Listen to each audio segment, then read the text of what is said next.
So kung mapadaan kayo guys sa EDSA Balintawak, makikita nyo yung napakalaking billboard ni Boss Toyo. Okay?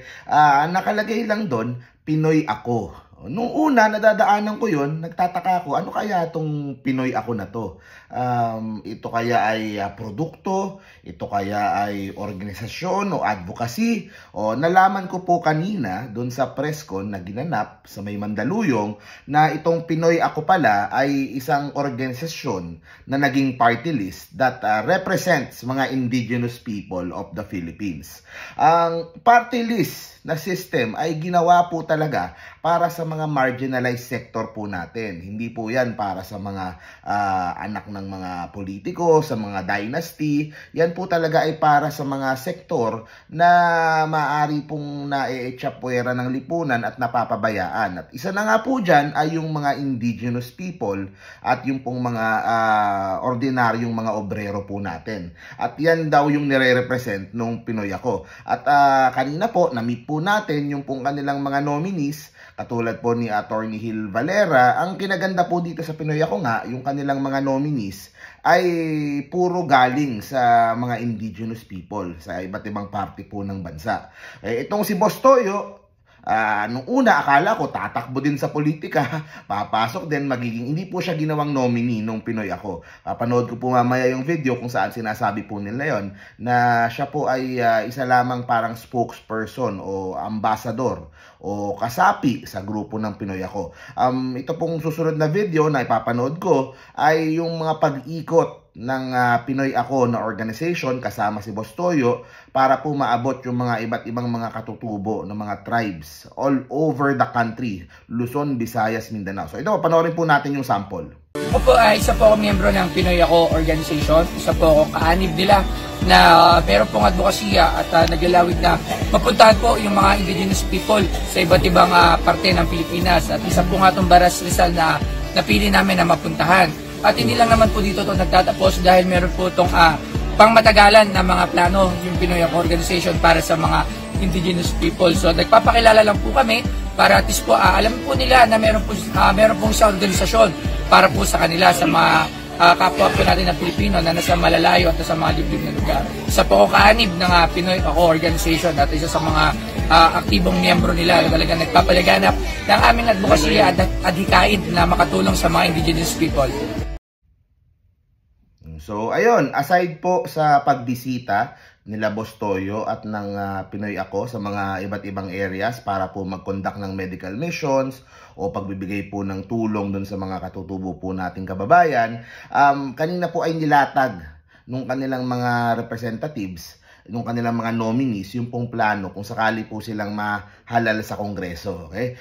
Kasama po dyan yung utilizing yung pong lupa nito pong mga katutubo po para mas ma-maximize po yung kanilang pinagkakakitaan at maialis po sila sa kahirapan. O meron din po yung pong pagtatanim ng mga bambus kasi napaka-productive pala nun kapag nagtanim ka ng bamboo at pwede ka makakuha ng mga grants din sa mga organizations abroad.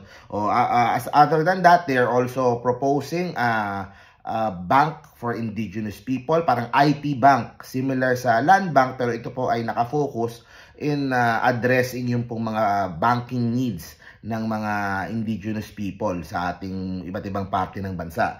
And gusto din po nilang dagdagan yung pong budget nung pong NCIP, which is the lead organization ng gobyerno that is taking care ng ating mga indigenous people. So, magaganda po yung kanilang advokasya. And sa akin po, maganda din naman na si Boss Toyo ay hindi po nila ginawang nominee. Siya po ay isa lamang, parang in a way, parang endorser para po mas makakuha ng atensyon doon po sa mga concerns. Dahil po ang problema po ng mga katutubo ay marami po silang mga hinaing, marami pong mga pang-aabuso, marami pong neglect over the many decades po. Kaya po, I think, nararapat lang nga po na magkaroon ng ganitong organisasyon and maganda na mayroon pong representasyon yung pong mga katutubo dyan po sa Kongreso. So, panoorin nyo po yung pong ilang videos nung mula dun sa presscon kanina kung saan sinagot po yung mga tanong tungkol kay Boss Toyo at doon po sa mga planong gawin ng Pinoy Ako Party List. So, panoorin po natin. Let's watch. Si Boss Toyo po ay isang miyembro ng aming organisasyon. In fact, kung makikita niyo po sa kanyang social media, even before po siya naging miyembro ng Pinoy Ako organization, no? Before po naging party list ng Pinoy Ako, si Boss Toyo po talaga ay mayroon ng pagmamahal, pagmamalasakit sa mga kapwa niya Pilipino. At dahil nga po naniniwala siya sa advokasya ng Pinoy Ako, kami po, mga Pilipino ng advokasya ay para sa katutubo at obrero, mga manggagawa, kaya nag-decide po si Boss Toyo na maging hindi lang basta miyembro, in a way, naging endorser na po namin. Dapat po sana kasama namin ngayon si Boss Toyo. Nagkataon lang po na dahil po sa nakaraang sakuna, no? Si Boss Toyo po mismo ay tumulong magdala ng mga relief goods sa Quezon, sa Bicol. At kung siguro na-monitor niyo yung news o yung kanyang mismong social media, ilang araw din po siya na-stranded. Napigilan siya ng baha. Kaya sa kagustuhan niyang makatulong, medyo na-delay po ang kanyang pagbalik sa Manila at medyo hindi po maganda yung kanyang pakiramdam ngayon. Pero definitely po sa abot ng kanyang makakaya, tutulong at kung pwede po mismo siyang humarap, makihalubilo sa inyo, gagawin po niya. Yun po. Salamat po. Hindi po siya, klaruhin ko lang po, hindi po siya nominee. Hindi po. Hindi po nominee ng Pinoy Ako Party List si Boss Toyo, si Mr. Jason. Siya po ay naniniwala sa aming advocacy. Isa po siyang miyembro ng Pinoy Ako Organization, ng Pinoy Ako Party List. Salamat po. I think na if we have the liberty to be able to invite foreign investors, say,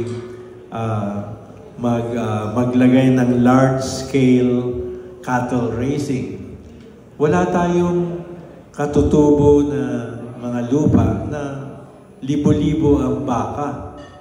Samantalang pagka namasyal ka sa California, ang cowboy, hindi na cowboy, kundi helicopter na ang nagga-guide ng mga baka. Tayo, malayo tayo doon. Ang nakikita lang natin ng mga baka-baka natin, palima-lima, pasampu-sampu. Dapat libong baka. Kasi ang dami natin mga lupa na masasarap naman ang grass na pwede nilang kainin. Yun.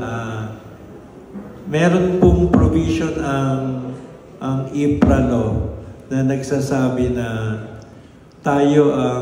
kami na katutubong Pilipino ay may priority right in extracting natural resources. Ang ibig sabihin ng extracting, yung lupa na yan, kami ang unang dapat magbungkal yan para hanapin yung gold, nickel, copper, chromite, iron ore, lahat. Pero what's happening is that nauunahan tayo ng mga kapitalista dahil wala tayong pera. Kaya dapat nga, sa isang press con na nasabi ko, maglaan rin ng another 5 billion para magkaroon ng pautangan ang mga katutubo. Pwede nating tawagin niya na Indigenous People's Bank. Walang pinagkaiba sa Development Bank of the Philippines. Walang pinagkaiba sa Land Bank of the Philippines. Pero mga katutubo, pag pupunta sila sa mga bangko, ang unang tatanungin sa kanila, anong iko-collateral mo? Kanti? Yung pagtatawanan nila. Kasi sasabihin nila, hindi mo naman pwedeng ibenta yan eh. Pwede mo lang ipaupa. Kaya uuwi na, iiyak-iyak na hindi pa rin nasolve yung kahirapan ng mga katutubo. Isa sa mga sinasabi sa Section 57 ng IPRA law, ang mga katutubo ay may pangunahing karapatan para i-harvest ang natural resource.